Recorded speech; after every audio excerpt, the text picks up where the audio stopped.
Jadi eksekusi yang berlangsung di Veterani itu menjadi dilema adanya putusan Mahkamah Agung, kemudian ditindaklanjuti dengan putusan PM penetapan eksekusi.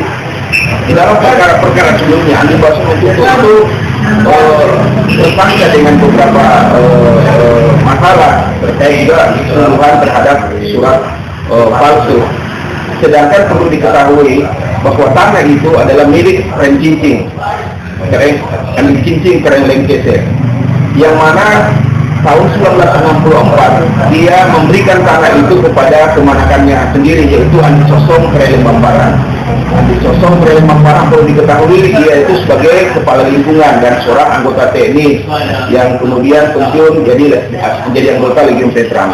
Tahun 1964 itu dia konversi tanah Rinci itu atau tanah C1 itu yang diberikan oleh pamannya atau yaya pamannya itu si Andi Cicing Keren Lengkese, dikonversi menjadi sertifikat. Lahirlah sertifikat nomor 20 tahun 1964 seluas 33.300 meter persegi.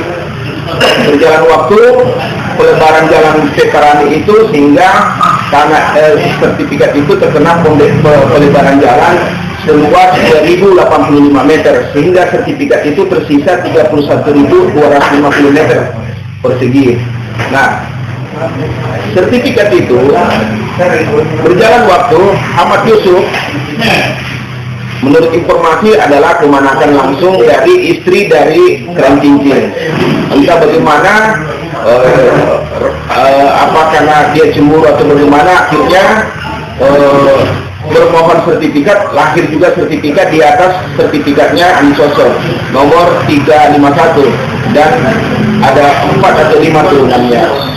Nah, berjalan waktu sertifikat itu dibatalkan oleh BPN Pusat di tahun 89 kalau tidak salah.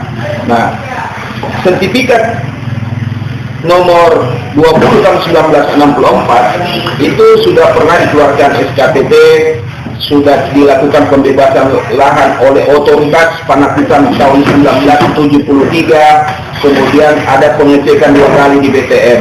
Bahkan Haji Ismet almarhum pada saat ada perkara Andi Baso Matutu diperkarakan atau dilaporkan di Polda, Haji Ismet itu oleh Wadil Polda Pak Agus mencari tahu siapa orang tua yang pemilik sertifikat. Oleh anggotanya menemukanlah bahwa Haji Ismet, diundang Haji Ismet ke Polda. Setelah itu Pak Wadir menanyakan apakah Pak Haji Ismet memiliki tanah di situ. Ya, apa dokumennya Pak Haji? Sertifikat. Setelah diperlihatkan ke Pak Wadir sertifikat nomor 20 tahun 1964 itu, oleh Pak Wadir meminta anggotanya untuk melakukan pengecekan di BPN. Nah, dilakukanlah pengecekan. Kebetulan pada saat itu Andi Bakti yang menjabat sebagai kepala kantor. Setelah pengecekan dan betul bahwa itu sesuai dengan warta, maka oleh Andi Bakti distempellah tentang pengecekan sertifikat di tahun itu. Jadi sertifikat itu penguatannya bahwa sertifikat itu adalah benar lahir sesuai dengan prosedur, terbukti dengan adanya di dalam sertifikat itu ada keterangan pembebasan jalan oleh otoritas Panakutan tahun 73, ada pengecekan sertifikat sesuai warta itu ada 2 kali. Nah, artinya bahwa eksekusi di veteran yang berlangsung hari ini itu membuktikan bahwa Makassar ini yang dikatakan, yang dikenal dengan julukan nomor 2 terburuk administrasi pertanahan, hari ini belum juga membaik. Artinya belum ada kesadaran kita, karena pada saat eksekusi BPN juga tidak hadir. Harusnya BPN itu hadir untuk mengklarifikasi bahwa tanah ini adalah tanah yang sudah bersertifikat. Karena Andi Baso Matutu itu memenangkan dengan surat rinci.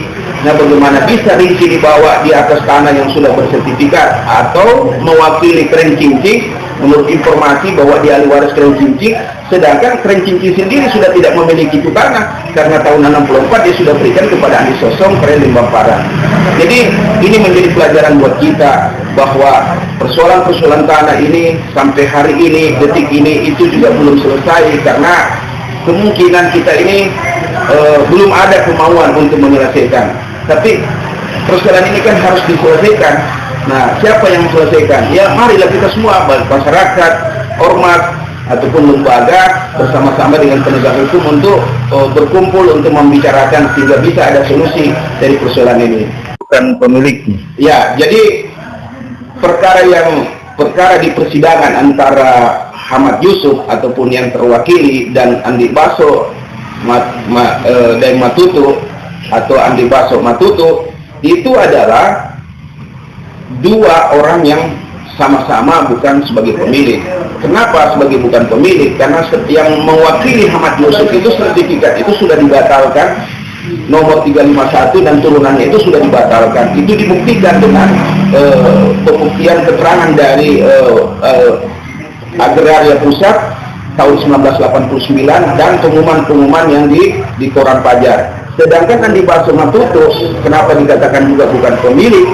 Karena rinci kalau dia mewakili daripada Andi Cicing mana, surat mana, karena itu tanah itu sudah diserahkan kepada Andi Sosong dari Lembang Parang. Ya seperti itu. Tanah di Makassar itu seperti apa? Ya seharusnya kan pengadilan juga apabila ada komplain itu tidak serta-merta bahwa putusan itu harus dilaksanakan begitu saja, karena apa artinya semua eksekusi pada akhirnya juga itu sia-sia, karena eksekusi yang kita harapkan itu betul-betul memberikan rasa keadilan atau adanya kepastian hukum. Tapi apa artinya kalau sebuah eksekusi pada akhirnya juga meninggalkan masalah? Contoh misalkan dengan surat perintah itu berbunyi adalah SHGU luas 6.017 meter. Bagaimana bisa SHGO itu ada seluas 6.017?